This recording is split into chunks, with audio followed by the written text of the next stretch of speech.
qalilun wa katsirun, menerangkan pasal antara air yang sedikit dengan air yang banyak.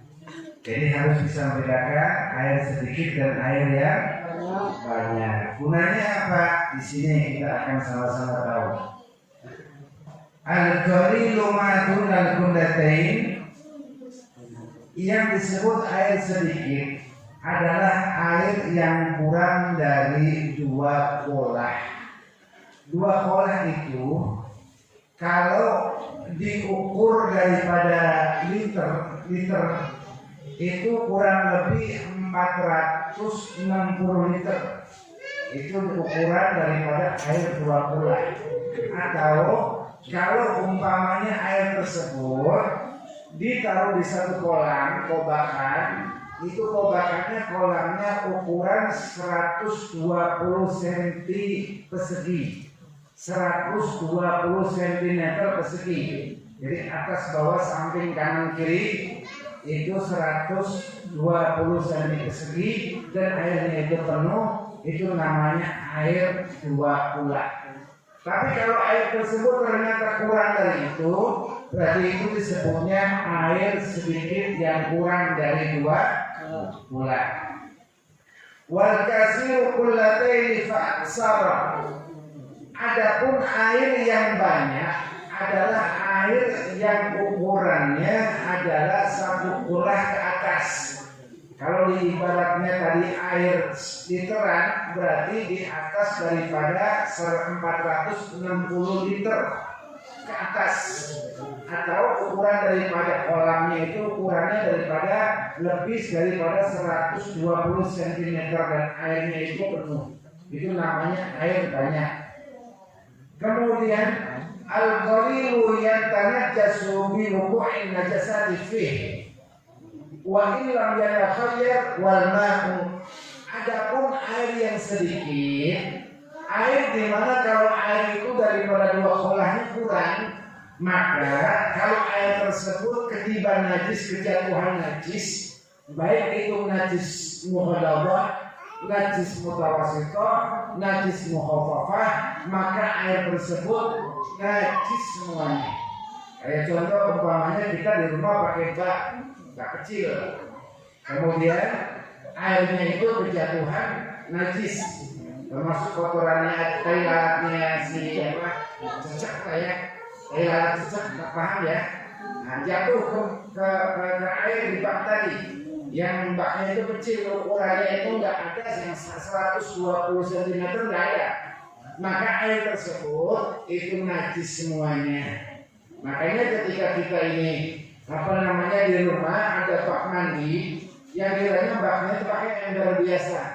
Suka-suka kan ada yang bak mandi pakai ember yang ukuran 25 liter ya, ya kecil ya, atau bak biasa. Itu kalau bisa, kalau memang kita mau dipenuhi air, airnya ditutupin.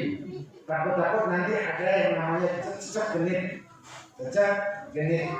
atau airnya itu dikosongin. Jadi kalau mau dipakai baknya itu ya diisi langsung semacam itu. Karena takut-takut nanti tiba najis. Itu air sedikit. Nah kemudian al-ma'ul kasniru la yatanajjasu illa idza takhayyar ta'muhu aw lanuhu aw rihuhu. Adapun air yang banyak, air yang lebih dari ukuran 1 kolah. Ukuran kolah berarti di atas daripada 120 cm persegi ke atas. Apabila air tersebut kejatuhan najis, maka air tersebut tetap suci.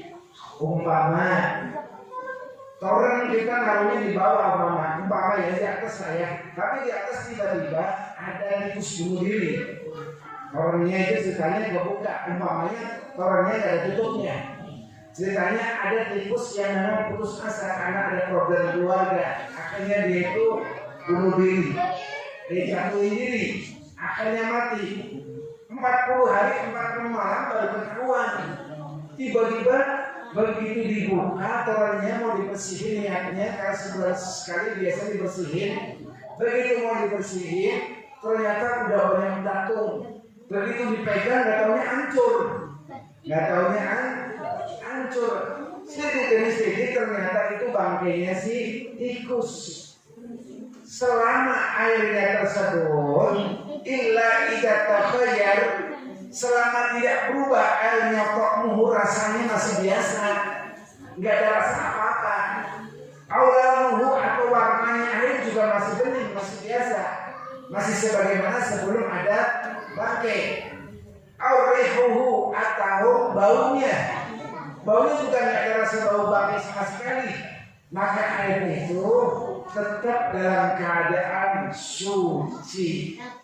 Paham kira-kira ya? Nah, ini bicara tentang air. Lalu bagaimana yang disebut air yang katanya ada mutanajis, ada air mustakmal. Air yang mutanajis adalah air yang suci tapi ketimbang najis yang air tersebut kurang dari 2 kolah, itu namanya mutanajis. Adapun air yang mustakmal adalah air yang kurang dari 2 kolah, tetapi air tersebut terkena air lagi, cepetan air lagi yang untuk sesuci kita. Kayak contoh, mohon maaf, bagi orang yang sudah punya keluarga, maksudnya punya pasangan, suami istri atau perempuan yang haid, atau laki-laki yang habis mimpi mani, keluar makhrajul mani. Singkat cerita, dia mandi junub. Begitu mandi junub, ternyata di rumah itu baknya kecil.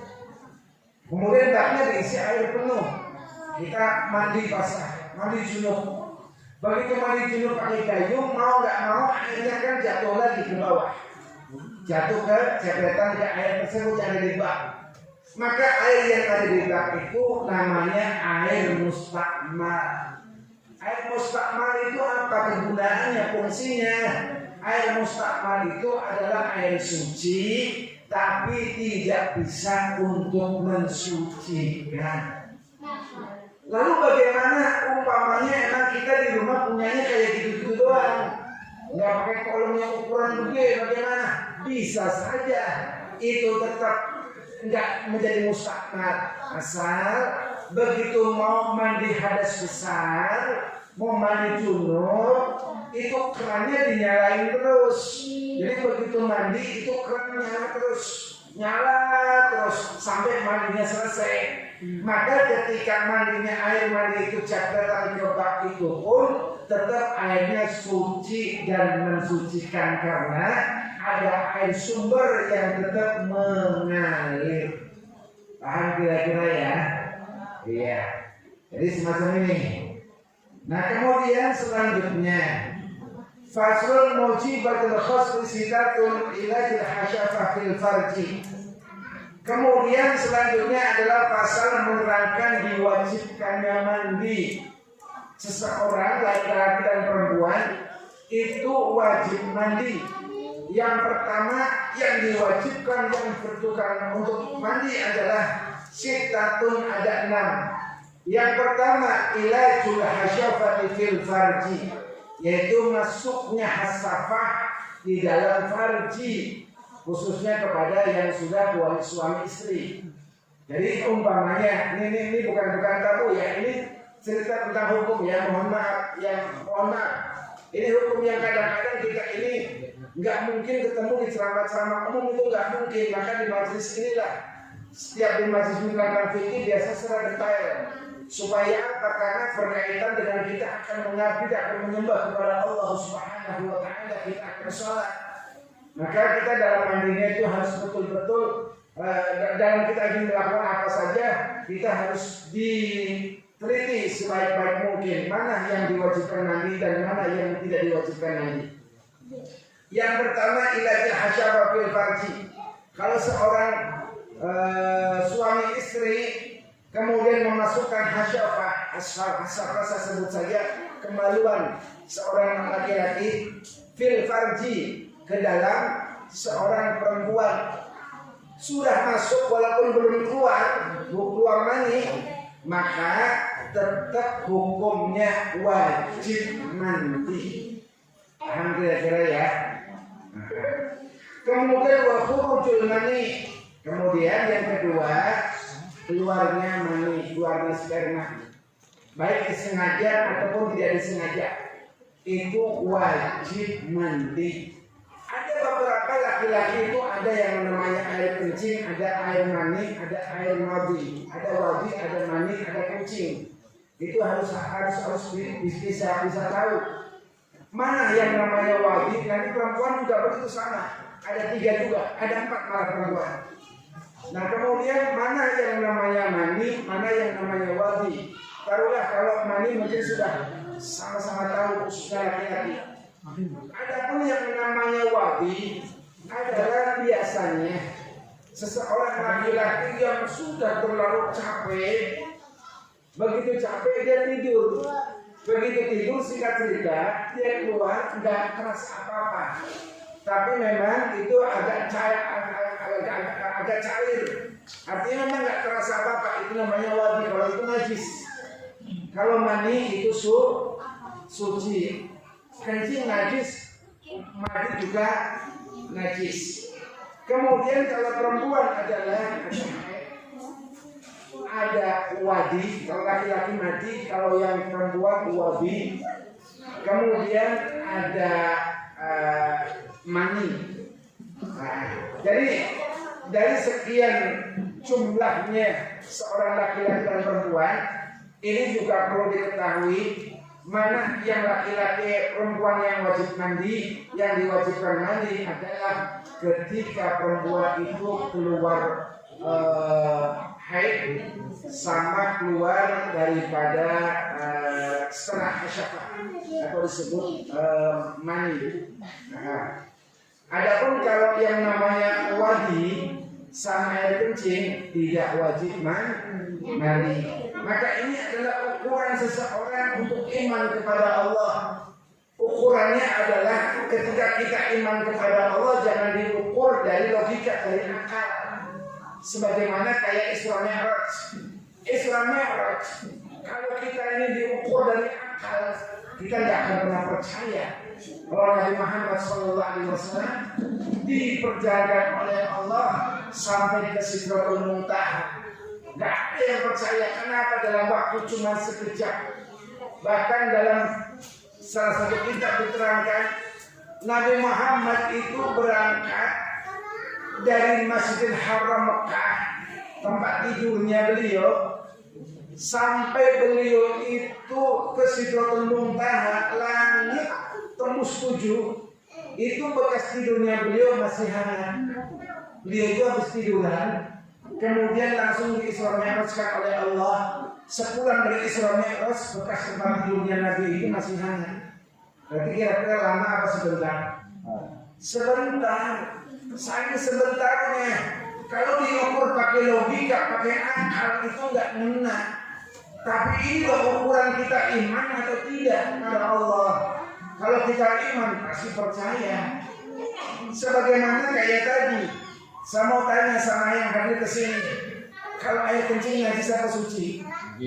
Najis apa suci? Najis. Air mani? Suci.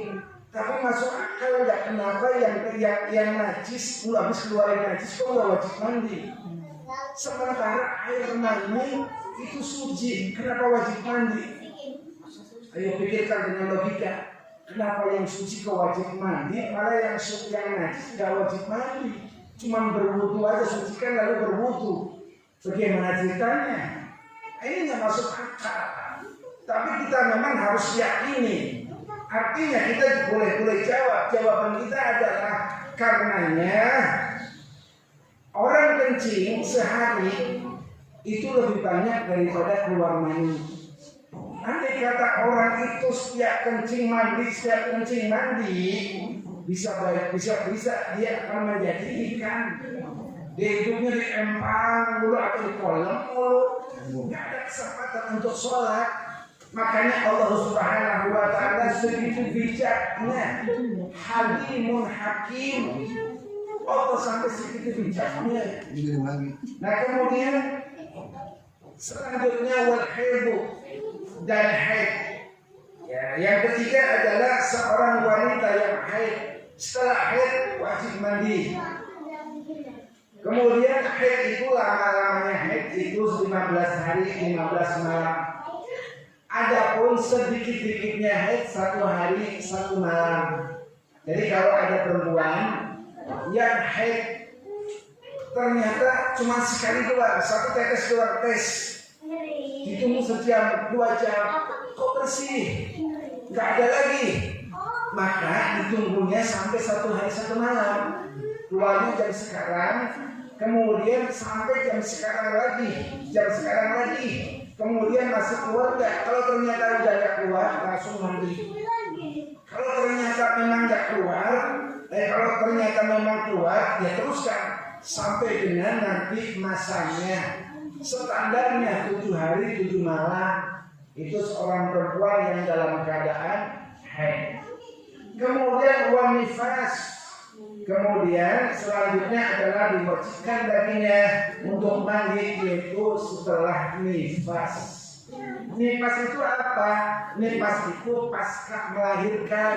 Setelah melahirkan paling lama itu 60 hari 60 malam, itu namanya nifas, bekas darah-darah daripada wiladah, daripada melahirkan. Itu setelah itu baru begitu udah bersih, maka wajib untuk mandi. Kemudian yang kelima, wal wiladatu, dan setelah melahirkan. Jadi seorang ibu-ibu, seorang perempuan, ya habis melahirkan, bayinya itu sudah lepas, sudah diadani, sudah selesai, udah bersalin, udah rapi, wanita tersebut wajib hukumnya untuk mandi, namanya mandi wiladah. Paham ya? Yang terakhir wal maut, yang terakhir adalah mati. Tapi mati itu bukan mandi, tapi dimandikan. Kalau umpamanya ada orang sudah meninggal ternyata mandi sendiri, ya pada lari semua. Jadi dimandikan, sholat, disolatkan. Nah selanjutnya adalah faslun furudul khusri isnani an-niyatu wa tamimul badan bil ma'i. Selanjutnya fasal menerangkan fardunya yang diwajibkan mandi itu ada 2. Yang pertama adalah niat. Yang kedua adalah wa tamimul badan bil ma', dan meratakan air ke badannya. Kemudian niatnya itu maksudnya bagaimana? Niatnya itu ada di dalam hati.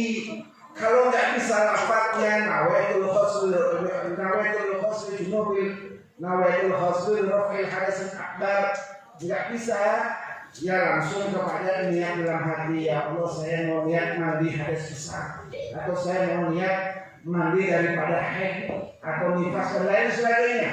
Sebut yang dalam hati, karena lafadznya itu hukumnya sunnah.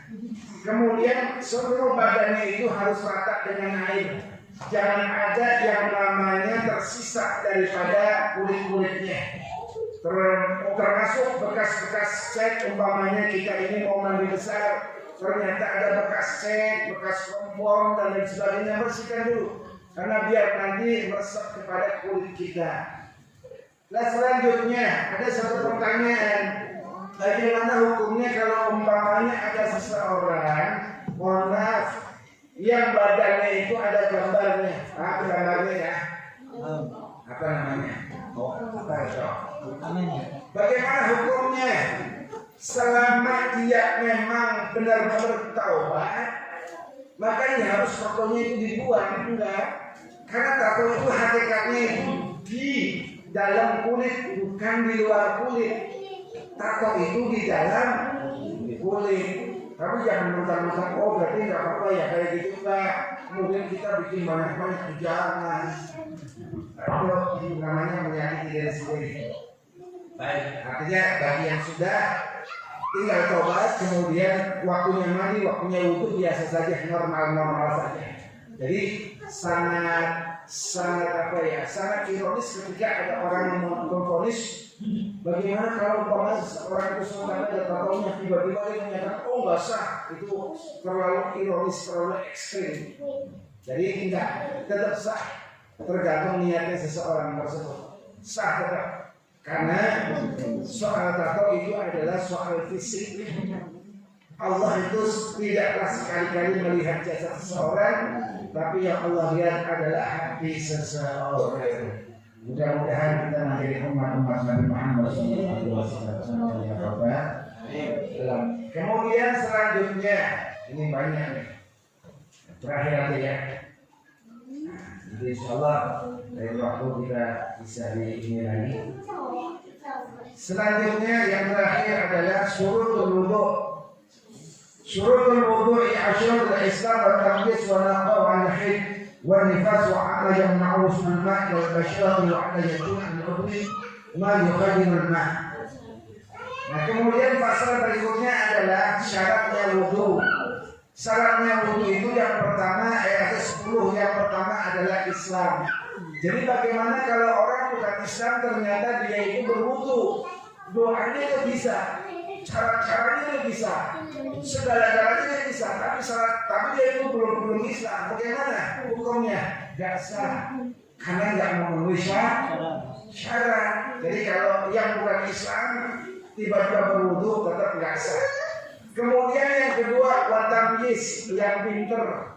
Pinter di sini adalah contohnya seperti apa? Pinter caranya wudu, pinter basuh tangan, pinter berkumur, pinter basuh muka dan lain sebagainya. Itu namanya orang pinter, itu sah, itu berwudu sudah memenuhi syarat. Wanaqa'u anil haid, dan suci dari haid. Jadi kalau orang yang haid itu berwudu sah apa enggak? Enggak sah. Jadi jangan orang yang haid itu berwudu, jangan. Kecuali mau mandi besar, mau mandi suci, tapi berwudu dulu, itu sunnah hukumnya.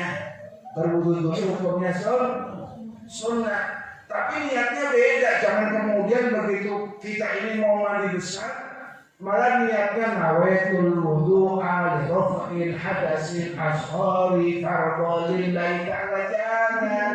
Oh kita punya hadas besar, oh mau hadas kecil.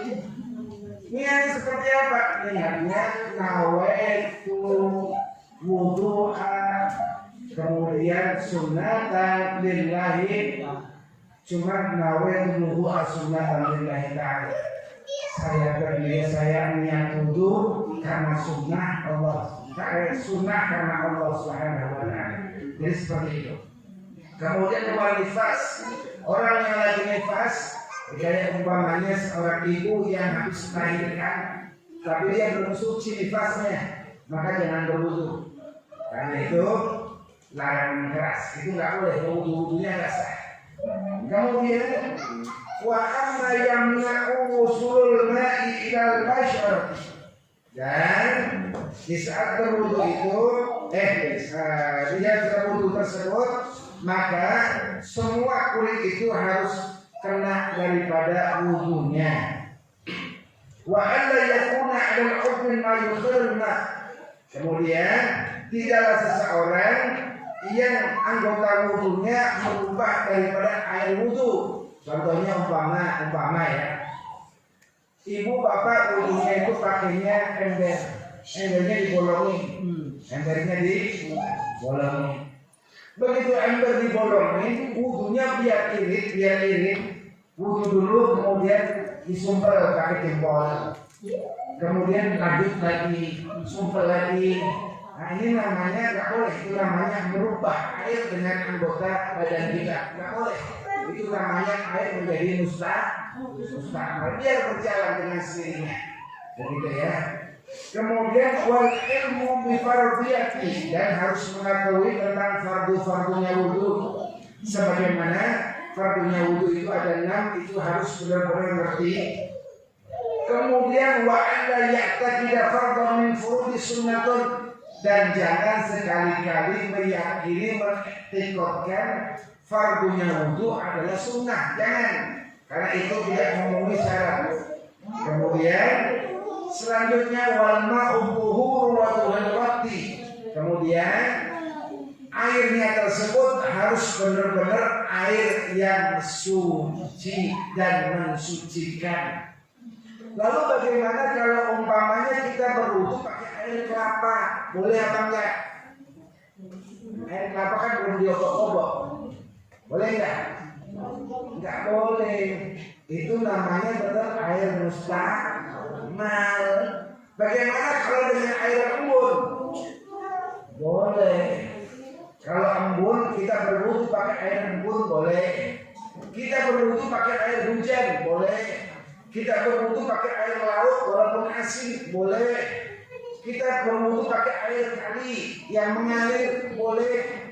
Jadi kalau berwudu itu airnya harus suci dan mensucikan wal muwalatu tidak ilal hadas, dan dalam berwudu itu harus terus secara rutin untuk hadasnya.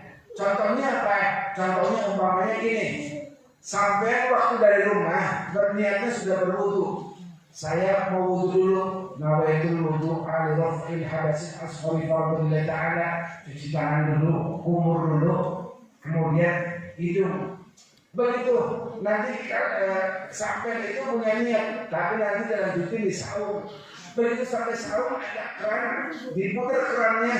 Tadi saya udah sampai di mana ya, di rumah, oh sampai ke ini, diterusin di sini, cuci muka dan sebagainya. Itu namanya tidak wal muwalatu lida'il hadas.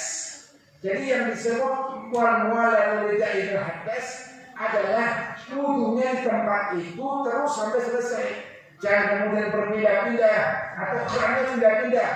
Karena ada keran yang kadang-kadang di sini udah berwudu, tiba-tiba mati, gitulah. Tiba-tiba mati. Begitu mati, akhirnya pindah sekarang satu lagi, dipindah lagi, kita terusin lagi. Oh nggak boleh. Jadi kalau di sini ternyata mati, terus di sini ada keran lagi, dia dimulai dari yang pertama. Paham kira-kira ya? Mudah-mudahan ini dulu yang bisa saya sampaikan. Mudah-mudahan manfaat kami ya Rabbal Alamin. Ada pertanyaan sebelum ditutup? Ya, silakan. Assalamualaikum warahmatullahi wabarakatuh. Waalaikumsalam warahmatullahi wabarakatuh. Ini buat yang di zulum nih. Alhamdulillah sudah selesai. Misalnya tadinya kan nggak pakai sunat wudu, langsung tadi dulu. Setelah itu kita wudu lagi gimana Ustaz? Wudu lagi udah hadas kecil. Habis mandi selesai. Iya. Kan udah mandi itu udah selesai. Iya. Nah kita kan mau sholat. Misalnya kita tuh pakai wuduan lagi hadas kecil boleh? Oh iya, nggak apa-apa. Habis mandi kemudian kita wudu. Itu nggak apa-apa. Malah itu bagus. Terus satu lagi loh. Iya, silakan. Misalnya apa itu kita nggak pakai bak. Iya. Kayak kalau keran atau shower Iya. langsung gimana Mas? Pakai shower langsung. Itu nggak apa-apa. Berarti itu sama aja mandinya kayak layaknya mandi pakai air hujan. Itu lebih steril. Anda sadar? Assalamualaikum warahmatullahi Waalaikumsalam. Sekarang itu tentang berwudu. Ini berwudu terkadang kita kan seringnya di saat kita sambil mandi. Begitu kita kamar mandi, sambil mandi, setelah mandi kita berwudu. Biasanya begitu. Nah, wudu itu seperti apa di saat kita ini habis mandi? Tetap kita ini kalau mau berwudu, meskipun di kamar mandi habis mandi sekalipun, tutupi aurat kita. Karena wudu itu adalah pintu awal untuk kita menyembah kepada Allah Subhanahu wa Ta'ala. Jangan kemudian habis kita wudu malah kita auratnya kemana-mana. Jangan. Auratnya tetap ditutup walaupun tidak ada orang lain yang melihatnya, tapi malaikat kan melihat. Gitu ya. Baik, silakan. Ada lagi pertanyaannya? Silakan yang mau tanya. Oke. Ya. Kalau misalnya air 2 kula, cuman satu kula air mustamal, satu kula air mutanajis digabungkan, apakah jadi air mutlak? Air mustamal. Satu kula dengan air mutanajis disatukan jadi 2 kula, apakah jadi air mutlak? Oh, iya. Jadi kalau umpamanya satu air mutanajis, satu air mustamal, disatukan akhirnya menjadi ukuran air itu 460 liter. atau 104 atau 120 cm persegi. Apakah air itu menjadi air mutlak? Mutlak di sini maksudnya mutlak najis atau mutlak mustakmal.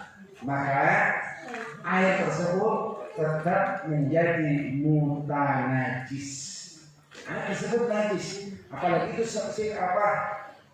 separuh-separuh, 50% mutlak najis, 50% adalah air yang najis, 50% air mustakmal. Umpama kita pakai logika aja ya, pakai logika dulu. Umpama ada air suci satu kolah, ukurannya 60 cm persegi. Kemudian dijatuhin air yang disebut adalah air mustakmal 60 cm persegi lagi. Jadi dibagi dua, 50%. Maka air tersebut tetap menjadi air mustakmal, kecuali air sucinya itu sudah memenuhi syarat yang jumlahnya 120 cm persegi, ditibarin mutlak najis, umpama ya, ditibarin mutlak najis yang airnya itu sama banyaknya. Mutlak najisnya itu air yang najisnya terkena najisnya taruhlah sama 120 cm persegi. Ini ucapan itu satu bro, selama air tersebut baunya masih biasa, warnanya masih biasa, rasanya masih biasa, masih normal, maka air tersebut tetap suci dan mensucikan. Paham ya? Oke, satu lagi silakan. Yang mau bertanya? Ada yang mau bertanya? Ya, silakan. Assalamualaikum warahmatullahi wabarakatuh. Mengenai itu ya, mengenai yang ukurannya 120 cm persegi, panjang, lebar dan tingginya 120. Kalau seandainya airnya nggak penuh, tapi ukurannya segitu, tapi airnya hanya segenang aja, apakah masuk ke air yang suci atau mustakmal atau bagaimana ya? Jadi 120 cm persegi itu bukan ukuran tulah, bukan ukuran fisik temboknya, tapi ukuran airnya, gitu ya. Airnya itu ukuran semacam itu. Nah, kalau umpamanya punya kolamnya itu ukuran 120 cm persegi segitu, maka boleh saja, tapi airnya harus benar-benar luber, harus benar-benar fresh, luber namanya. Tapi kalau airnya kurang walaupun 1 cm, kurang 1 cm karena fresh, itu berarti kurang dari 2 kolah. Nah, berarti seyogianya sebaiknya ketika kita rumahnya mau pakai kolamnya itu harus lebih ukuran dari 120 cm. Semacam itu ya. Jadi kalau ternyata airnya cuma segenang doang, oh itu nggak bisa. Kalau ternyata di kampung ya, itu banyak yang kolamnya gede-gede. Kolam gede-gede, sampai ibaratnya orang tua itu berenang bisa. Nah, bagaimana kalau ternyata dia itu kolamnya gede, panjang, udah itu tingginya kadang-kadang bisa 140 lah, 140 bisa tingginya. Nah, kemudian kalau ternyata airnya diukur mata kaki, kalau dia panjangnya itu panjang, kira-kira panjangnya 3 meter gitu, itu masih enak. Karena kalau di airnya diambil pakai liter, itu bisa lebih dari 460 liter. Semacam itu ya. Jadi yang diukur adalah untuk airnya, bukan untuk fisik kolamnya. Mudah-mudahan manfaatkan ya Allah. Yang terakhir pengumuman bahwa nisfu Sya'ban jatuh pada malam Jumat besok. Malam Jumat yang akan datang itu jatuhnya nisfu Sya'ban. Jadi pengajian di sini kemarin saya salah mengumumkan. Saya pikir masih lama puasa. Ternyata puasa sudah dekat. Jadi pengajian rutin setiap malam Senin di sini, kecuali pengajian habis asar ya, sampai santriwan santriwati itu terus berjalan. Nah, pengajian malam Senin, malam Jumat itu tinggal 2 putaran. Malam Jumat besok diskusi Sa'ban, kemudian besoknya lagi terakhir penutupan sekaligus kita mengadakan Isra Mi'raj menyambut daripada bulan Ramadan. Jadi insyaallah tinggal 2 putaran lagi ya. Kemudian untuk nisfu Sa'ban saya mengajak bagi yang ada kesempatan, ada waktu, bahwasanya insyaallah di sini pada malam Jumat yang akan datang akan mengadakan nisfu Sa'ban. Dan bagi yang mau ikut acara nisfu Sa'ban, acaranya dimulai habis maghrib, ba'da maghrib. Kalau yang mau sholat berjamaah maghrib di sini silakan. Yang mau di rumahnya masing-masing silakan. Yang pasti nanti habis maghrib kita sebelum isya persis, pokoknya jangan sampai ketemu isya. Kita habis maghrib persis, kita akan sholat sunnah nisfu Sa'ban. Jadi nisfu Sa'ban itu ada sholat sunnahnya, ya. Jangan kemudian begitu habis maghrib kita baca yasin 3 kali, sholatnya mana? Sholat dulu dong, ikutin syaratnya. Sholat sunnah nisfu Sa'ban dulu, baru kita baca yasin 3 kali, kemudian diniatkan yang pertama niatkan untuk panjang umurnya, untuk ibadah kepada Allah. Kemudian yang kedua niatkan biar rezekinya akan dilancarkan oleh Allah, dimudahkan oleh Allah. Dan yang ketiga akan mati dalam keadaan husnul khatimah.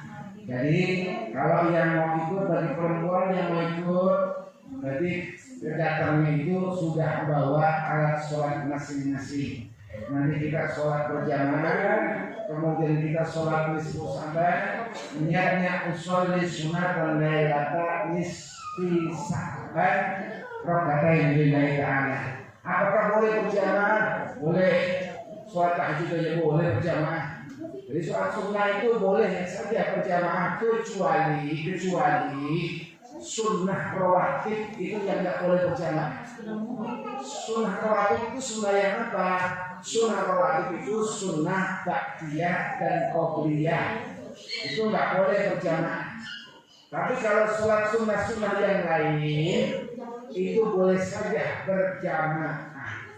Paham kira-kira ya? Sebagian ulama ada yang menyatakan tidak boleh. Alasannya apa? Alasannya karena kawasan itu orang-orang itu adalah ulama semua. Tapi ada ulama yang lain menyatakan boleh. Karena apa? Karena tujuannya seorang yang tahu itu akan melatih bagi orang awam yang belum tahu. Maka itu dibolehkan. Jadi untuk kalangan umum sholat sunnah boleh berjamaah kecuali sholat rawatib. Paham kira-kira ya? Sholat hajat gimana? Sholat hajat boleh. Sholat hajat boleh. Jadi ada sholat hajat boleh kalau memang tujuannya itu untuk menuntun orang awam yang belum tahu untuk sholat. Sholat duha pun boleh sama. Jadi insyaallah kita akan mengadakan daripada nisfu Sa'ban di sini sekaligus nanti insyaallah ada ijazah. Ini saya masih ingat dari Habib Abdul Rahman Al-Faqih. Jadi ijazah ini adalah nanti di nisfu Sa'ban. Ijazah ini nanti akan dibaca. Orang siapa yang membaca ijazah ini, amalan ini kata Habib Abdul Rahman, putra daripada Al-Habib Abdullah bin Abdul Qadir Al-Faqih, beliau menyampaikan seseorang tersebut insya Allah rezekinya akan ada terus jalannya. Walaupun memang tersendat, tapi tetap akan mengalir. Jadi pada saat dia punya kebutuhan itu Allah akan siapkan terus menerus, sehingga ini orang tidak akan pernah merasa pusing. Saat sekarang tidak punya, tiba-tiba besok ada di dalamnya. Kemudian besoknya nggak ada lagi, besoknya lagi di dalamnya ada lagi. Terus jadi terus menerus mengalir layaknya keran. walaupun kerannya itu cuma netes tapi lancar. Itu ada amalan-amalan semacam itu.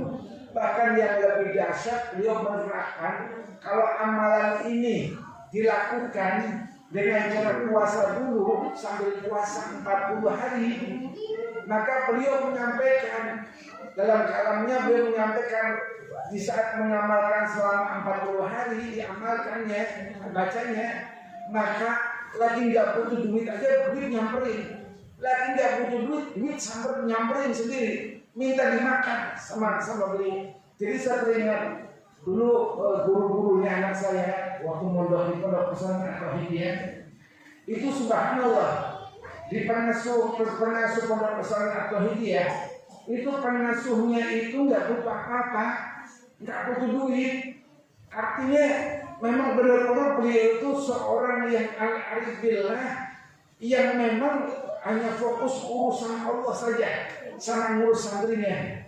Tapi subhanallah, sampai beliau pernah cerita dalam pengajian umum, itu mobil saya itu sudah memenuhi buat syarat sholat Jumat. Mobilnya sudah memenuhi sholat Jumat. Sedangkan syaratnya sholat Jumat itu berarti jamaahnya ada berapa? 40 orang. Itu mobilnya itu 40 mobil, dan mobilnya mewah-mewah. Yang ajibnya mobilnya itu buat jemuran pakaian-pakaian santri. Mobil-mobil mewah itu buat jemuran makan nasi-nasi yang udah enggak ini. Artinya berarti mobilnya udah gak pernah dipakai, walaupun mobil-mobil baru. Wallahu a'lam dari mana, kita nggak tahu.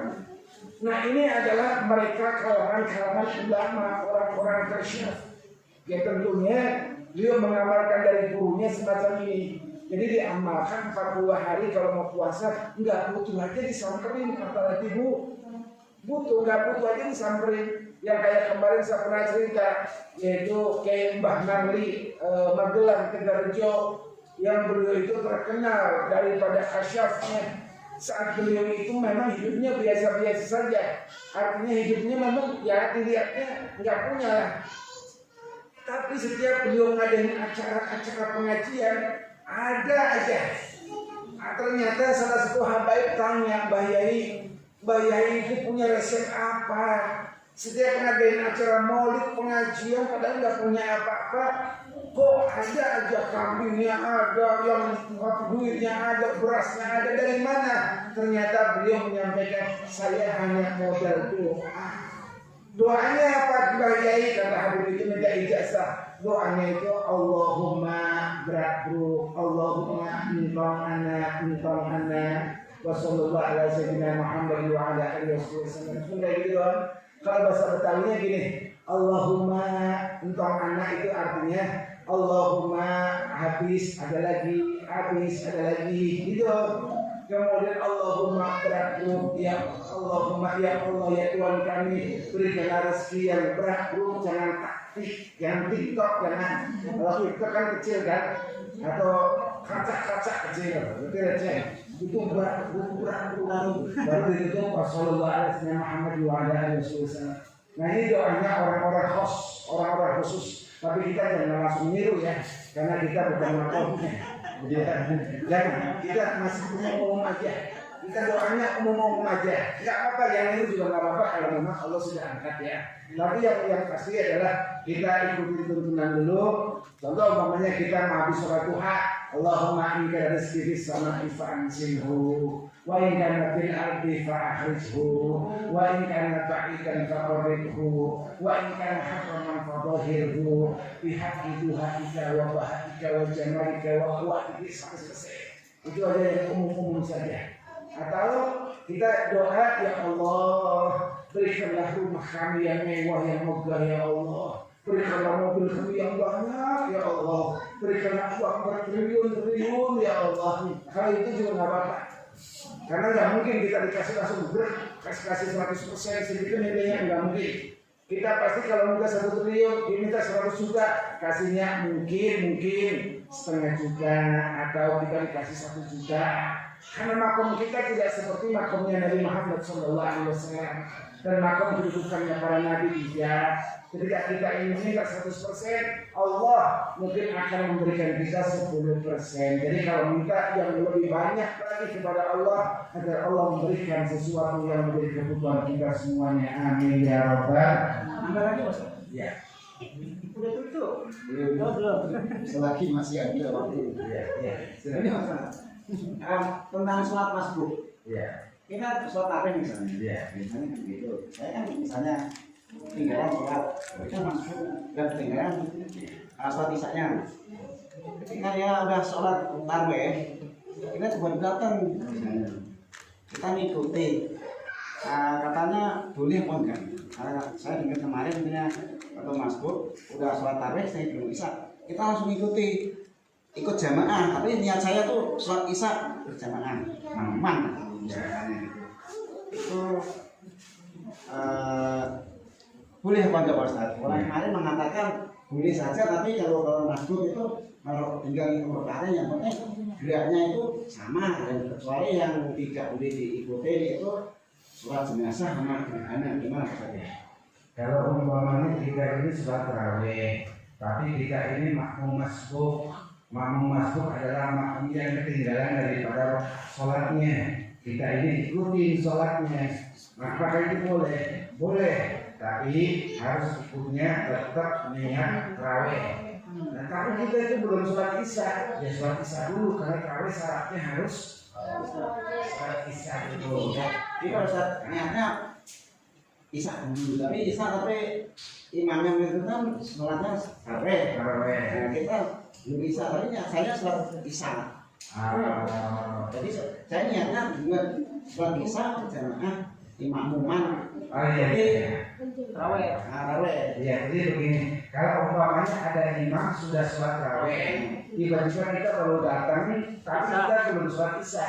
Kita niatnya usul fardhu isya, tapi gerakannya ikuti imam sholat tarawih. Bagaimana? Itu boleh-boleh saja, tapi itu tetap namanya sholat munfaridah. Namanya sholat sendirian, cuma menyesuaikan saja. Itu boleh-boleh saja.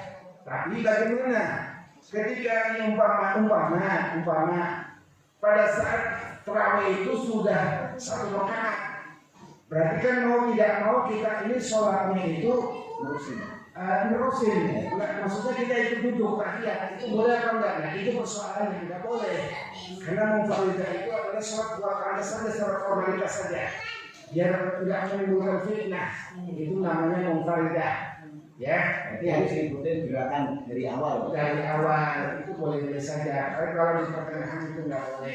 Saya itu pernah misalnya pulang kampung dari seorang baru sholat, ini bacanya kenceng. Nggak tahu sholat sunnah apa gimana nggak tahu.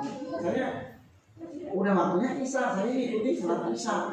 Ternyata dua rakaat salam. Lalu nambah sini. Ya, intinya kalau dari sholat munfaridah adalah sholat formalitas saja untuk menghindari dari fitnah aja. Itu aja ya.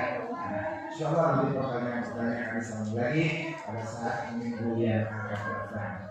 Kumpulkan pertanyaannya karena para pengajian itu tinggal 2 putaran lagi. Kumpulkan pertanyaannya, kalau kita tulis darinya, insyaallah nanti kita akan semampunya untuk bisa menjawab semampu saya sesuai dengan ilmunya. Mudah-mudahan bermanfaat. Amin ya rabbal alamin. Rabbana taqabbal minna innaka antas samiul alim. Tub alaina innaka antal tawwabur rahim. Rabbana atina fid dunya hasanah wa fil akhirati hasanah wa qina adzabannar. Sallallahu alaihi wa sallam. Alhamdulillahi rabbil alamin. Ya rabbana taqabbal minna wa anna asrafna wa ashrafna wa alaina tawbah